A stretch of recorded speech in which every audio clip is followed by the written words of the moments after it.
تو قسمت قبل ما درباره اینکه حال بد رو چگونه خودمون دور کنیم صحبت کردیم. الان میخوام درباره این صحبت کنم که اگر حال بد رو از خودمون دور نکنیم و بذاریم همینجور بمونه چی میشه.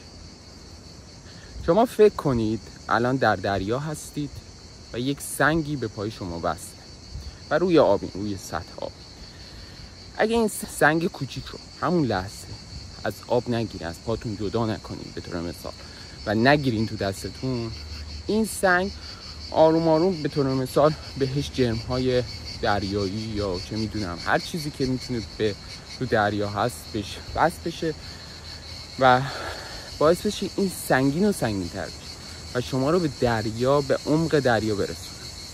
حالا شما بکن همین حال بد رو بخواید با داستان‌های مختلفی مثلا چه میدونم رفتن به سفر، رفتن تو رابطه‌ای جدید، رابطه حتی اشتباه، یا مثلا رفتن به بیرون و یه جوری رها کردن خودتون از اون حال بد بخواین فرار کنید و این حال بد رو جایگزین کنید با حال خوب.